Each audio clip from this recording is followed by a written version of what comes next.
Okay, this is my last slide. Give me my word on this. Thinking about you guys as black males, thinking about some of the experiences that black people have to go through today, and let's focus on racism. Thinking of the fact that you were created as a black man, you have to assume that for whatever reason God decided he'll be black, he'll be white, he'll be white, he'll be Asian, he'll be black, he'll be Hispanic, he'll be black. So why do you think God made you a black man? Out of all the colors you could have been, why do you think he made you a black man?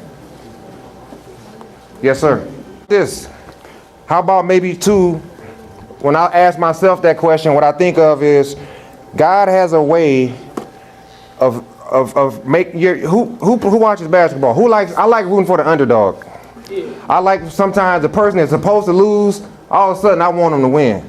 And so I think that when I think about myself and why God made me black, I feel like, just not to be, I'm not throwing no sob story, but my existence started off, I was an underdog.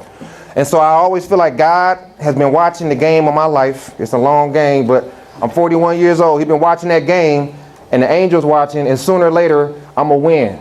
And I feel like if you made a black man, you got to know that the reason why you're a black male is because God wants to show himself strong in you. When a white male is successful in America, it's no big surprise. Nobody's happy. It's nothing big because America is set up for white people to make it.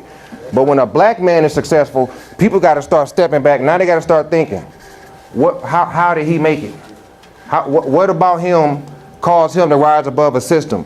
And so the one blessing about being a black man is that you have the ability, just by being successful, to prove your God is real, to prove that you a man, to prove that you smart, to prove that you know how to work. You have every day you have the ability to disprove a whole system. And so don't look at being black as something wrong. Look at it like I was the underdog, but I'm the Cinderella story, right? At the end, they're gonna be like, wow, he did it. And so the last thing I want to say is this. As a young black male, you're going to need somebody to teach you what they've already done. So at this church, I know some black males in here, older men in here, that been through the struggle. They learned some things. And I don't know if y'all got a program or mentoring or anything here, but as I'm going to tell you guys to do this, you young guys, if you see a guy, you notice him at church, and you be like, he seems like a cool person. He seems like somebody that might could teach me something. I want you to walk up to him one day after you talk to your parents and say, hey, I want to be successful. Say, I got a dream for my life and I want you to help me. That makes sense? Yeah. And you parents that are here, it might be hard for a kid to do that, but remind them. Say, hey, remember that big head dude who was in the front talking?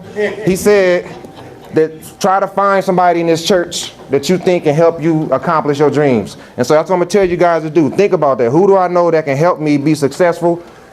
Tell your mom or your dad about who that person is and give them that responsibility. Say, hey, I want to be successful. How can you help me? Is that cool? All right, I'm out here. I'm out of gas. Thank you. Yep. That mentor question, what sorts of things should they be looking for in a mentor? Can you Yep. The first thing you want from a mentor is somebody that gives you good information. So if it's a person that for whatever reason, the stuff they be talking about you don't be feeling, that might not be a good mentor. Another thing you want is somebody that makes you feel motivated, right? So, perfect example, he brought up Eric Thomas. When I hear Eric Thomas speak, I get motivated. So you want to think about somebody that's going to give you information, but then also that's going to make you feel motivated. And so, and also somebody that's going to be real with you and make you feel comfortable and not make you feel that the questions you asking are stupid, or somebody that's patient with you. So you come in and say, I forgot to do my homework, and now they just talking crazy to you instead of trying to motivate you to do your homework. So look for somebody you're comfortable with, that gives you information, that keeps you inspired and doesn't judge you. Sound good? That's a good question. Thank you, sir. All right. Thank you, man. Let's give Dr. Andre Fields a round of applause.